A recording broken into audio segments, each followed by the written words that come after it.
Welcome to bird media. నేను మీ Pawan Krishnamurthy. నాటకాలాడినటువంటి pastor Abhinay ఎట్టకేలకి arrest అవ్వడం, ప్రస్తుతం ఆంధ్రప్రదేశ్లో జరుగుతున్న మత మార్పిడి, సామాజిక ఉద్రిక్తతల చర్చని ఈసారి మరోసారి బయటకు తీసుకొచ్చింది.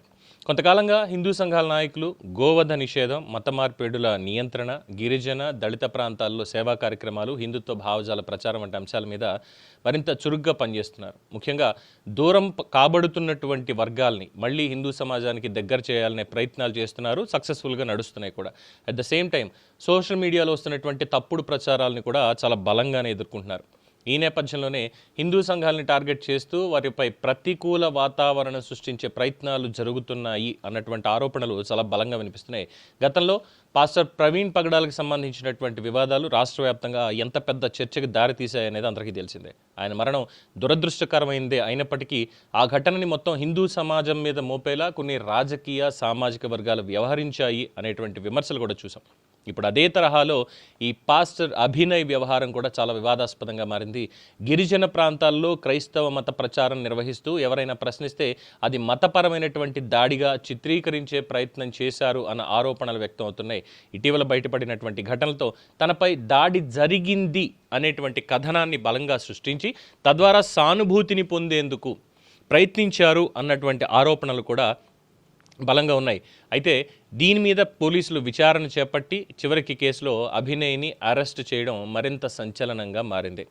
అయితే ఈ ఘటన తర్వాత మత మార్పిడి నిరోధక చట్టం, దీని మీద చర్చ మళ్ళీ వేడెక్కుతోంది.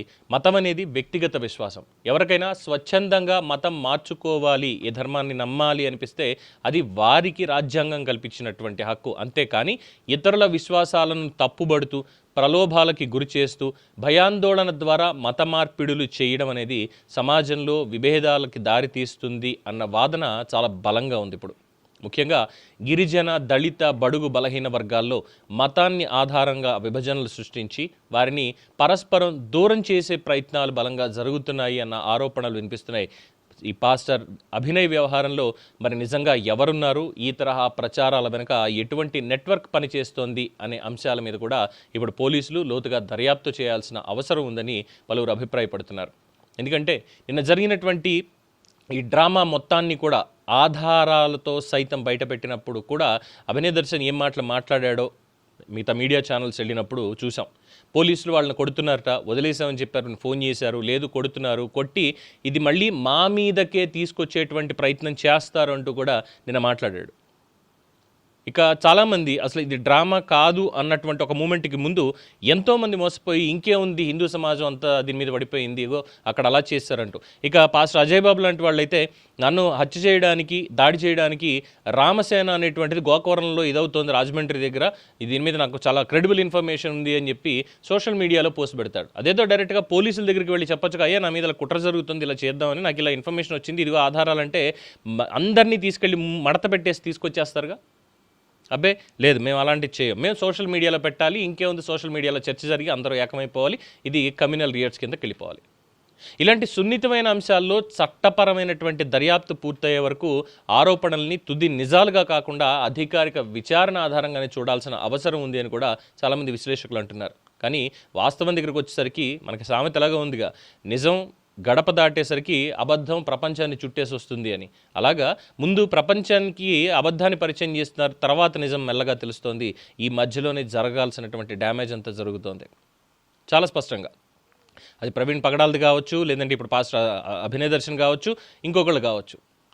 అబద్ధాలు ముందు ప్రచారం అయిపోతాయి, తర్వాత నిజం బయటకు వచ్చేసరికి అబ్బే మనం చెప్పినటువంటి అబద్ధమే ఇక్కడ ప్రధానంగా ఉండాలి, అదే నిజంగా భావించాలి తప్ప వాళ్ళు తీసుకొచ్చేటువంటి నిజం అది నిజమైనా కానీ దాన్ని అబద్ధంగా మనం చేయాలి అనేటువంటి ఒక కుట్రకి దారితీస్తుంది అనేది కూడా ఇక్కడ గమనార్హం.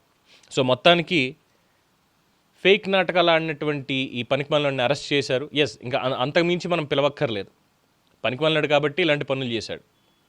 కావాలని చెప్పి దాడి చేయించుకుని ఒక డ్రామాగా తీసి ఇవన్నీ చేసి, అదే నిజంగా దాడి జరుగుంటే ఎలా ఉండేది పరిస్థితి? అక్కడికి వెళ్ళి ఏం మాట్లాడుతున్నాడు పైపెచ్చు అతను చెప్పేటువంటిది ఏంటంటే, నేను మత ఆధారంగా చెప్పట్లేదు, అక్కడ ఉన్నటువంటి హిందువులు కానీ గిరిజనులు కానీ ఎవరైనా సరే వాళ్ళు ప్రభుత్వం వాళ్ళకి చేస్తున్న అన్యాయం మీద మాత్రమే నేను మాట్లాడుతున్నా, ఏది పాద పూజలు చేయించుకుంటూ అన్యాయం మీద మాట్లాడుతున్నట్ట. వీడితో పెద్ద దొర, వాళ్ళందరూ వీడి బానిసలు అన్నట్టుగా. ఇలాంటి వాడికి ఇలాంటిదే కరెక్ట్. అయితే సెక్షన్స్ ఏం పెట్టారు ఏంటి అనేది ఇంకా ఇన్వెస్టిగేషన్ కొనసాగుతోంది. దీని వెనకాల ఇంకా ఏమైనా కుట్ర ఉందా, అసలు ఎవరు ఇతన్ని ప్రోద్బలం ఇచ్చి ఇలా పంపిస్తున్నారు ఇక్కడికి, అందులోనూ గిరిజన ప్రాంతాల్లో ముఖ్యంగా పాడేరులోనే చేయాల్సినటువంటి పరిస్థితి ఎందుకు వస్తోంది అన్నదాని మీద కూడా పోలీసులు విచారణ చేస్తున్నారు. డైరెక్ట్గా ఎస్పీ గారు ఈ టీంని లీడ్ చేస్తున్నారు అన్నటువంటి సమాచారం కూడా తెలుస్తోంది.